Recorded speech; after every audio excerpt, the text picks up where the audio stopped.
Children have been going missing. Hearing that for the first time, it's nothing new. These things happen. They come and go, finding the kids at the lost and found. Only these disappearances have been becoming more and more frequent.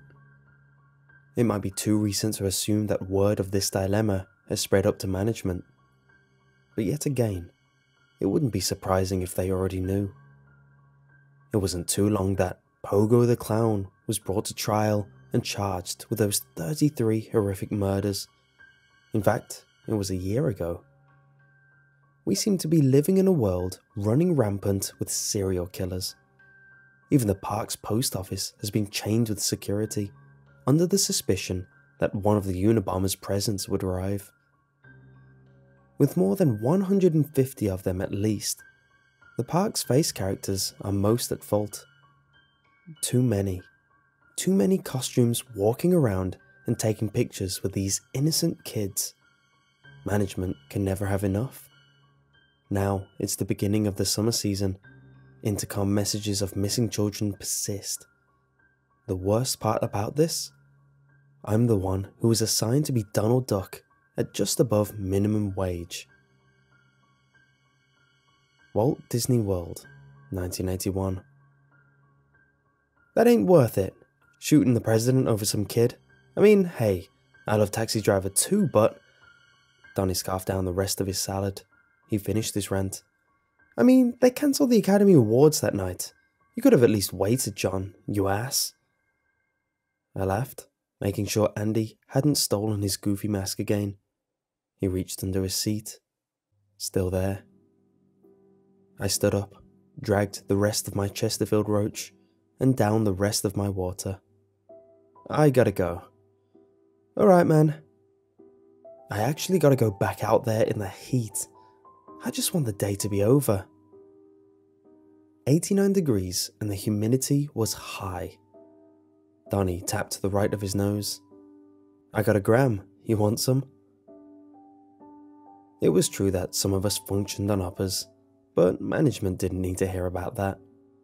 The face characters are the ones who have to play happy and keep up the facade in front of hundreds of angry parents and whining children. We more than warranted the use of drugs. At least that was my mentality. Of course, you can't do that sort of thing anymore. I heard they give weekly toxology tests to the employees. Last time you gave me some, I sweated even more. No thanks. Donnie reached over to the mini fridge and pulled out a pack of frozen peas. You know what I do? I keep an ice pack in here. When I go out, I stick this fella down in my crotch. I'm good for the rest of the day. I grinned and headed out of the staff building. You do that. He shrugged and called out, Suit yourself, Nancy. Yeah. It was back to work with me. We were only allowed 30-minute breaks on very long shifts. I don't know how they would have known if I was slacking off. Donnie always liked to joke about Walt Disney being the big brother of Disney World. He's always watching. When wearing a Donald Duck headpiece, you don't see the world through the eyes of an exuberant cartoon character. You're seeing through two holes. And with the weather out today, you rely on those two holes for oxygen. You'd think someone in the workforce would rally together a union strike for more comfortable costumes. And people have. Those people remain unemployed. Last year, 11 characters passed out due to heat stroke. In the event that someone files a suit, it would be similar to a fight like Polyphemus without Odysseus' help. Their lawyers are more creative than the engineers. You could be hit, yelled at, spat on and mugged. You must endure those unfortunates without ever breaking character. This includes taking off your headpiece. Don't like it? Buck up and get over it. You're entertaining children, not being drafted. That's what my boss said when I complained to him about the sun-soaking material of the suit. Me, Donnie, Krista, Andy, and a couple others had formed a little clique where we'd hang out during breaks. Compared to the rest of these face characters, We seemed to be the ones who kept themselves coherent and sane. For us, it was a summer job before we went on to better things. We weren't staying here long. For the rest, however, their motivations were unknown. And that's where things got scary. It's the unknown backstories of people camouflaged in happy-go-lucky gear. It's the fear that among a couple delinquents and bad apples, there's a Section 8 in the crowd. The people who are unfamiliar of this occupation are probably just going to shrug these fears off. A big corporation like that, you're being paranoid. Background checks, they had to have them. Wrong. Keep in mind, this was 1981. The public didn't exactly look in favour of this job. They saw it on the same grounds as a fry cook at McDonald's. Nothing special. When it came time for my interview, I had filed all of my credentials and any important paperwork in a huge binder that I dropped to my manager's desk. I remember he chuckled, looked up at me and said, "You think this is the CIA?" No, but when it came to the Disney Corporation and the well-known self-preservation of their image, I would have at least thought that even a simple job like this would have come with a simple background check. It bewildered me, sure, but I had just been given a job at Disney World. A mediocre and exhausting job, sure, but I loved the idea of worked as a Disney character showing up on my resume. There was no room to complain where bragging could only fit. My attitude towards this profession quickly shifted to morose as I began observing some of these employees that were so easily let into the Face Characters Guild. For example, it wouldn't be out of the ordinary to see a character begin to wobble out of exhaustion. This happened more than you think. I remember the first time I saw this and wanted to walk up and offer a drink of water. But when I approached the character who was dressed as the Beast, he snapped at me. "What are you doing? Donald Duck and the Beast aren't in the same movie. You're ruining the fantasy. Go back to your spot, sucker." Strange stuff, right? I can understand a little bit of his reasoning for continuity, but this is Disney World. It's the melting pot of cartoon characters. It'd be reasonable to assume that this was a one-time thing, which I initially reasonably assumed. Then, I began observing more of these characters. I remember washing my hands in the employee restroom when I overheard two characters who were talking to each other from their stalls, so I eavesdropped. I heard Minnie was caught cheating on him. Get out, who? Black Pete. Ouch. That's something that Mickey might need to see a string for, don't you agree? I knew she was a whore the second I watched her. The Mickey Mouse Club is going to have an awkward Christmas. Honest to God truth. That is what I heard. Now I may be wrong, and that could be code talk for some gossip about other employees, but that just raises more questions. Who would be so paranoid as to only talk about people encrypted as Disney characters? Was it a joke? It sounded a bit too serious for it to be taken as a goof. Here's another example. I once saw a Face character take a break from all the greetings and walk up to the water fountain and start drinking, with his mask on. It was after I saw that I began viewing this park through a different set of eyes. I'd list more strange activities like this, but it would just seem repetitive wackiness. But it's true. This kind of behaviour continued for 3 weeks, almost to where it seemed normal behaviour. Was it the Florida heat? Maybe a majority of the characters suffer from minor heat stroke-like symptoms and aren't even aware of it. Was it the park's water? I wouldn't know because I refused to use a water fountain that some kid's germ-infested mouth probably drank from. All I knew was that something was definitely wrong with the majority of these employees. When it came to the end of my shift, it was 7 PM.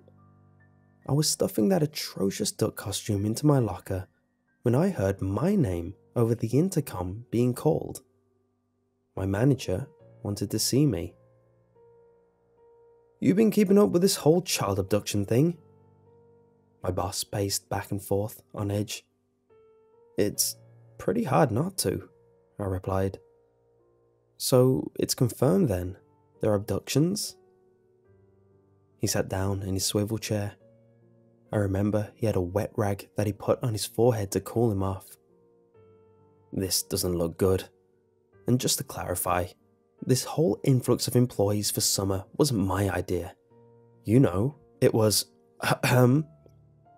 He coughed, pointing up, referring to the higher-ups. "I'm asking if you know of anybody at all that is showing suspicious behavior, particularly around the kids, because I really need a miracle here." There were too many to count. "I don't hang out with pedophiles, so no," I said, feeling apologetic. He threw his head back in frustration. "Those men in suits that are standing out there? They're not businessmen. They got badges, and sooner or later, the higher-ups are going to find out and come down on me hard. They'll put the whole thing on me, and I didn't even do it. Get it? My reputation will be ruined. So let me ask, what use are you?" None. I felt bad that I wasn't helping this situation, but it's not a situation I'm a part of. He pinched his nose and closed his eyes. "Go, you're the innocent one here. Bugger me for managing the happiest place in the world." He shooed me away and slammed the door on me. I couldn't help but feel bad. Disney's too big of a corporation to let a scandal like this bring them down. They'd put it on someone else, someone small and feeble like my boss. It's the dog-eat-dog nature of the business world. The next day is when things really took a turn. It was my shift again. The sun was fueling up for another hot day. I got there early, 20 minutes before they opened the gates. There was me, Donnie the Duck, waiting for an exciting day of taking pictures and making smiles. I remember thinking to myself that I should start coming earlier, because there were no characters walking into the walls or screaming about the deterioration of the gene pool. That happened. Nothing like that. It was just me and a couple other vendors setting up their stands. It's interesting how you can be exposed to the strange for a certain period of time, and when things revert to normal, things seem strange again. Police officers, 3 of them, sprint past me. My heart stopped. This was it. One of them was getting cuffed. I rushed over to see what the ruckus was about. They lined up against the door of the janitor's stockroom, pistols drawn. One of them was telling me and the vendors to back off. "Open the door, we can talk about this," one of them said. I swear to God, if he did what he said," said another, his voice whimpering. It was this one who lifted his foot up and busted through the wooden door. They stormed in. Silence. Then, No, you monster! You damn monster!" one said from inside. This was a hell of a trip to see, because the Magic Kingdom was starting to sound like a filthy crime film. This is when things get crazy. One of the cops dragged out one of the face characters. It was Minnie Mouse. There was a red smear all over the torso and legs. The cop throws Minnie to the ground, pulls out his baton, and proceeds to beat the living crap out of him. We're talking about some major wailing here, with his baton and his foot. He doesn't seem to be letting up. One of the other cops comes outside and begins puking. He finishes and begins to pull the violent cop away from Minnie. "Let it go, man!" "Screw that," the violent one said. Then, a swarm of Disney security members, about 7 or 8 of them, run over and tackle all 3 of the cops to the ground. While this is happening, Minnie gets up and runs away from the scene. I really wished I chased after the costume, but I just stood there, hoping that the security team would take notice and run after. But they didn't. "Wrong guy! Wrong damn guy! It's the guy in the costume! I'm an officer of the law! I got a badge!" the violent one said. "Are you off your damn meds?" They put them in handcuffs and dragged them off. The security closes the door without even looking inside, and they begin taping off the scene. The tape wasn't even police tape. It was yellow tape that said, "Under construction." Already 20 minutes had passed, and the gates had opened. The park's microphones begin to speak. "Welcome everyone. In celebration for decades of continued support, we're giving away free ice cream for everyone who visits any ice cream vendor. Don't wait any longer." It was after this incident that my boss was fired and replaced, and the park's face character count had dropped significantly. 3 days later, I resigned. I told this incident to Donnie. Naturally, he thought I was lying, which I thought was interesting. I would have at least thought that the other vendors would have spread this around like wildfire. Maybe they all unanimously decided that this story was too crazy to be spoken orally or written down. For good reason. I saw the disbelief in his face. He joked in response, "That cop sounded crazy." Looking back at that summer, it felt like a Twilight Zone episode. I know it's beyond strange. I know that it's something that I should look into further. However, the hard-boiled truth is that I don't get paid enough to pursue conspiracies within massive organizations. I got other stuff I want to do. I'm not the protagonist or the antagonist. I'm just a kid who got a strange job in a strange place filled with strange people during a strange time. This is an observation, not a grilling. If I were to leave with one piece of advice, it'd be this. Be careful of those who are masked and shake your hand and take their picture with you. Behind every mask is someone who wishes to remain anonymous. And behind that wish is the possibility of fantasies that go beyond terror.